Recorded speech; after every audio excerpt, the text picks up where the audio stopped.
Alright, what's happening YouTube? So, if you haven't watched my previous videos, basically what I'm doing is I'm trying to clear my skin through diet.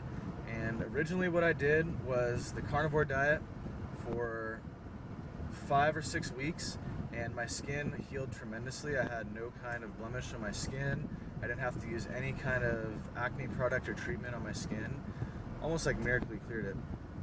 So for me, the carnivore diet's not really sustainable or not something I want to do long term, and I'm trying to add in food groups to figure out what's causing it and kind of isolate it down to a few things. So after the carnivore, I've been adding some things in, and basically what my diet consists of is very strict, but it's all I can really eat so far.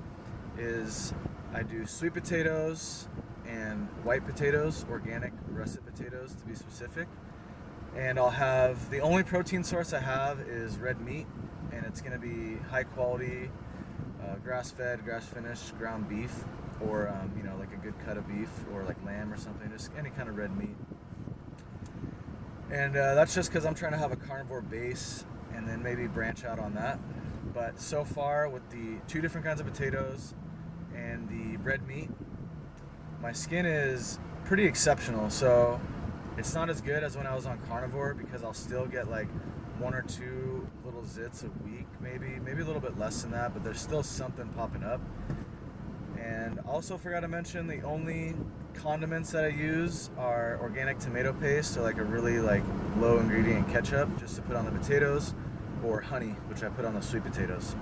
Other than those foods that I just listed, that's all I ate for about 2 weeks, and my skin would have a little something here and there, but not much. And then the past week I added in oats, and the thing with oats is it seems like it increases my hunger.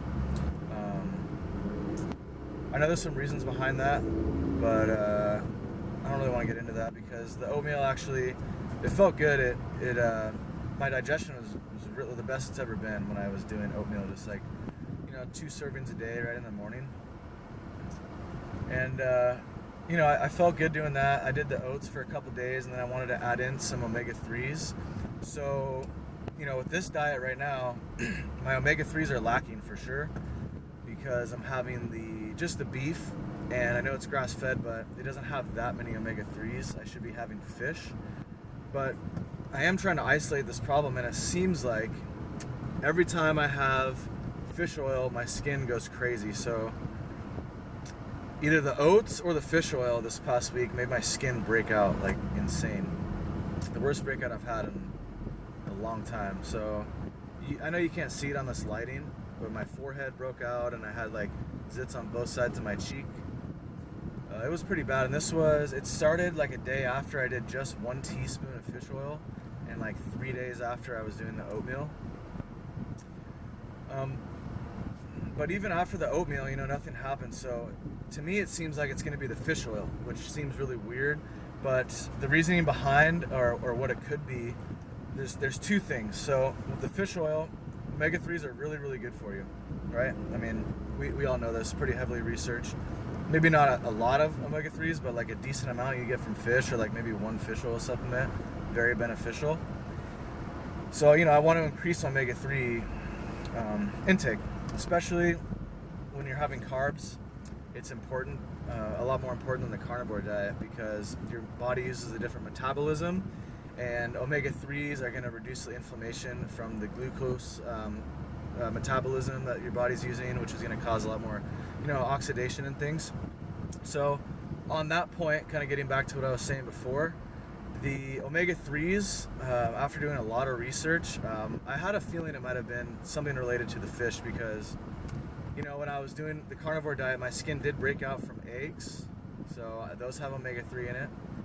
But getting back to the omega-3, the 2 things that it could be, possibly, are the iodine in the omega-3s, or the actual polyunsaturated fatty acids themselves.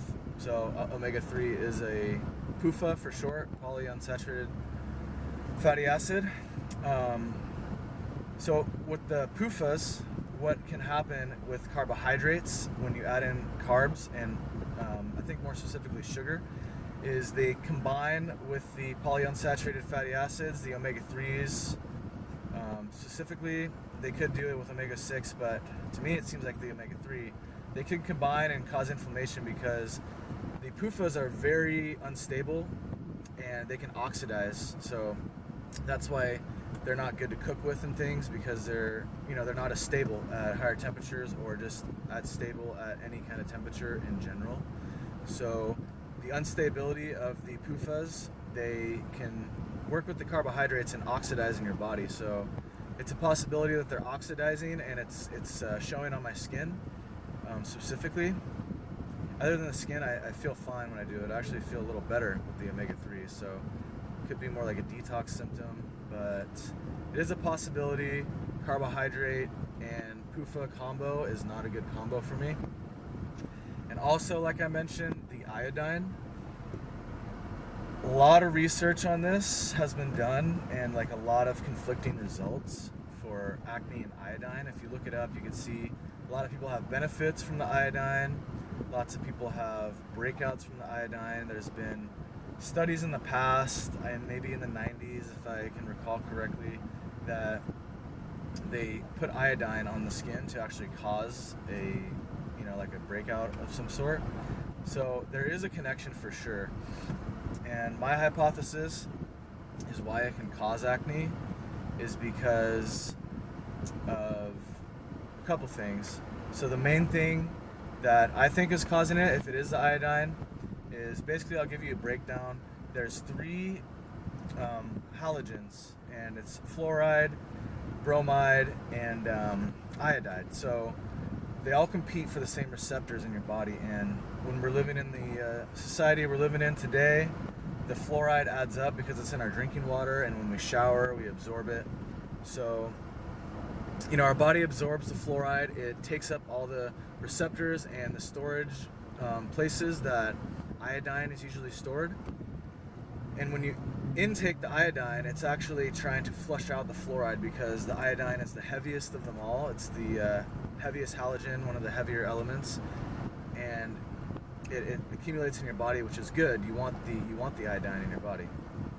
But when the fluoride is accumulated to an excessive level, the iodide is going to try to flush the fluoride out, which is good, but it's going to show detox symptoms. So like breaking out, different things in your body, swelling, which I have. I've had that before. My hands kind of swell up a little bit when I eat like fish or things like that, eggs and stuff.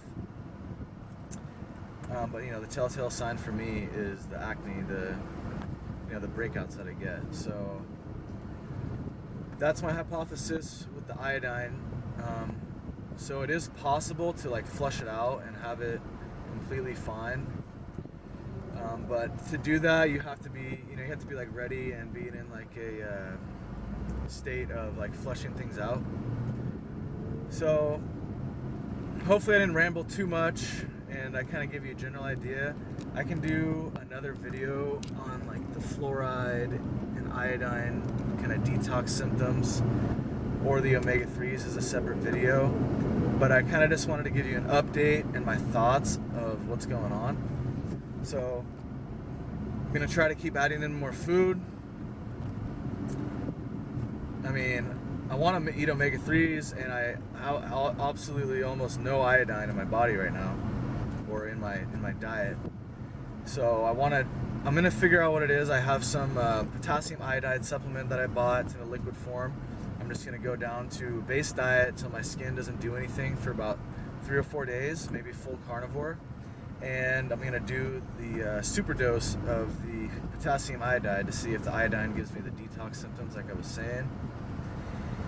And then if that doesn't do anything, I'm going to get a plant source of omega-3 and try to superdose that to see if just the polyunsaturated fatty acids are going to affect my skin. So I'm going to do 2 separate experiments and try to see if I get a reaction to either one.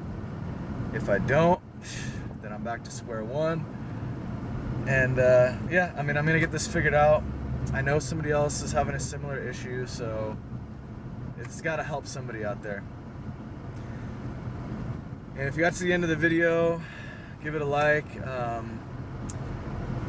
Give me a comment too, it'd be cool. Just communicate with me. You got any questions, shoot me something. Other than that, hit me with a subscription if you want to see some updates, guys. I appreciate it. Thanks for watching.